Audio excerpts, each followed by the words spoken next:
अपन एक video game है उसमें ये कांग्रेस सेल्फ अब्यूजिंग देमसेल्फ। और मैं आपको एक उदाहरण देता हूं। नहीं उदाहरण एक फिर मैं आपका सवाल लूंगा। Liberalisation, privatisation, globalisation, PV Narasimha Rao साहब की सरकार के दौरान डॉक्टर मनमोहन हेल्थ क्रिएटर को गाली देती है। पहले अडानी, फिर अंबानी, फिर एयर इंडिया को एक सरकार की तारीफ कर दी, उसको गाली। अरे कहीं तो रुकोगे? नहीं ठीक है, मैं समझ गई, ये बातें आपने पहले भी बोली हैं, लेकिन मुझे ये बताइए कि आप तो बीजेपी की मुखालिफत करते हुए कांग्रेस के साथ थे ना, तो बीजेपी में क्यों आन मिले सजना? मैं ये कह रहा हूं, मैंने 3 बातें बोली थी अपने पत्र में। पहला कि जब मैंने कांग्रेस के नेताओं को कहा कि सनातन गाली, उनके अलायंस पार्टनर सनातन को गाली दे रहे थे, कांग्रेस यहां मुख्य दर्शक बनी हुई बैठी है। इसका मतलब क्या है कि खाना एक तरह का पाप है। और रूबिका जी, हर साल मैं बजट पे अपनी प्रेस को कहा जब तक आप भगवान श्री राम के दर्शन करने नहीं जाओगे, मैं टीवी 4 महीने दिए रूबिका जी, 4 महीने। मैंने कहा अगर आप के दर्शन वहां उसके पास से निकल गए पर दर्शन नहीं करेंगे तो मैं साहब यूपीए सरकार के मुख्यमंत्री और मंत्रियों के पीए चला रहे हैं। कोई स्टैंड प्रतिष्ठा में मत जाओ। एक आपको एक बहुत रोचक एक एग्जाम्पल, उदयपुर में चिंतन शिविर हुआ, आपको याद होगा। वहां पे एक निर्णय किया 50 अंडर। किसने निर्णय किया? भाजपा ने नहीं किया। मैं भी उस क्या ऑल इंडिया चापलूस कमेटी में लागू हुआ? एआईसीसी क्या पीसीसी में लागू हुआ? क्या आप स्वयं के निर्णय किए हुई चीजों को लागू नहीं कर सकते?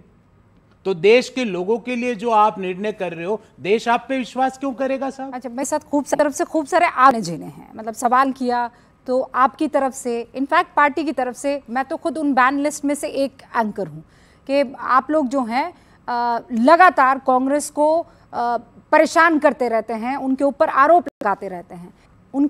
कहीं होगा ना, आपको लगा होगा कि नहीं बस अब इससे ज्यादा ऊपर गया तो घड़ा छलक जाएगा। वो कौन सा पल था? रूबिका जी, जब राम मंदिर का प्राण प्रतिष्ठा का न्योता ठुकराया, मैं उदयपुर गया, मेरे कार्यकर्ता मुझे बच्चों बोले कि भैया बाहर नहीं निकल सकते शर्म के मारे। तो मैंने वहां अखंड रामायण का पाठ कराया राम मंदिर में बैठ के, और स्वयं ने किया। मैंने कहा हम इनके पापों का प्रायश्चित करेंगे। तो यह तो राम मंदिर का तो अभी हुआ प्राण प्रतिष्ठा का। मैंने इनको कहा कि सनातन का आप कर रहे हो। एक बात बताओ बच्चों, कोई 2 जने लड़ रहे हैं और एक आरोप दे रहा है और एक जो व्यक्ति है जो उसकी साइड है वो चुप बैठा है, इसका मतलब वो उसको एक्सेप्ट करता है? मैंने कहा चुप्पी तोड़ो। तुम बोले नहीं।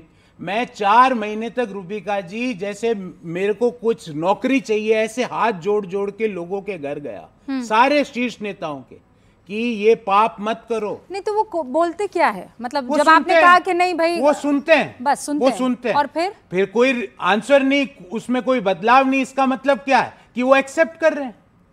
आपको मैं कोई बात बोलूं, आप सुन लो और अपने एटीट्यूड में चेंज नहीं लाओ, इसका मतलब यू आर इग्नोरिंग। नहीं तो प्रभु राम के प्राण प्रतिष्ठा में नहीं जाना, हिंदू या हिंदुत्व को गाली देना, ये कोई तो उनको फीड कर रहा होगा ना। ये कौन है? ये वो लोग हैं रूबिका जी जिन्होंने अपनी क्लास का मॉनिटर का चुनाव नहीं लड़ा। वो कांग्रेस पार्टी चला रहे हैं। मॉनिटर कभी जीवन में बन नहीं पाए क्लास के, वो कांग्रेस पार्टी को चला रहे हैं। कौन? मैं रूबिका जी देखो, मेरी भी एक एथिक्स है, अगर मैं नाम लूंगा तो अच्छी बात नहीं है, क्योंकि कांग्रेस पार्टी भले ही अपनी एथिक्स रुके, नाम भी आप नाम भी बोलेंगे। आज गूंज में हर एक सच्चाई को गूंजना होगा, ये तो गारंटी है कि नहीं है? मानते हैं ना इस बात को? अब ये राजस्थान का चुनाव इन्होंने लड़ा, ससुराल है उदयपुर इनका, मैं बता देती हूँ आपको, खुद भी राजस्थान से हैं।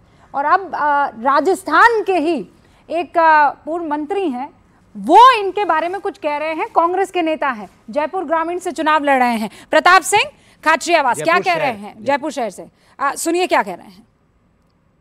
कि बाहर जाकर आप अपने परिवार को गाली देते हैं दूसरे परिवार के साथ मिलकर, ये और बड़ा पाप है। तो आप चले गए, अभी उदयपुर से टिकट दिया है, उससे पहले टिकट दिया, तो ये जो चेहरा गौरव वल्लभ का, इसको कोई नहीं जानता था कांग्रेस से। कोई नहीं जानता था आपको? अब मैं उनके मुकाबले गाली गलौज का स्तर मेरा है नहीं, पर मैं ये जरूर कहूंगा बच्चों, ये वहां पे ये कह रहे हैं कि मेरे को चुनाव लड़ना ही नहीं था, जबरदस्ती लड़ रहा हूं। ये चुनाव लड़ने के पहले कह रहे हैं कि मेरा कैरियर खत्म हो जाएगा, फिर भी मैं लड़ रहा हूं, ये वो कह रहे हैं। ये कह रहे हैं कि मेरी तो हार निश्चित है। ये उनके बयान है, मेरे नहीं है। ये उनके कह रहे हैं मेरी हार निश्चित है पर फिर भी लड़ रहा हूं। अरे भाई, अब इन्होंने जिक्र किया मेरे को टिकट देने का। रुबिका जी, मेरी बात सुनो। मैं आज आपको वो रहस्य पूरा बताऊंगा और आपको पहली बार बता रहा हूं ऑन स्क्रीन। जमशेदपुर से मेरे को पार्टी ने, जैसे कल लास्ट डेट ऑफ नॉमिनेशन है, कल आज रात को मेरे को बोला जाओ चुनाव लड़ो। क्यों बोला? क्योंकि जहां से टिकट दिया वहां पे सिटिंग चीफ मिनिस्टर रघुवर दास जी चुनाव लड़ रहे। प्लीज लड़ लो, हमको समझ ही नहीं आ रहा, आपके सिवाय कोई लड़ ही नहीं पाएगा। मेरे को लास्ट दिन, मैंने नहीं मांगा विद्या रानी की कि मैंने टिकट नहीं मांगा, मेरे को कहा आप लड़ो प्लीज। ये क्या जानते हैं रुबिका जी, उदयपुर आप भी अच्छे तरह से परिचित हैं। वहां पिछले 5 बार से भाजपा जीत रही है और अगर भारतीय जनता पार्टी की तो उसमें उदयपुर आती। बिल्कुल। मेरे को बोला वहां लड़ो। अगर मेरे को मांगना होता रुबिका जी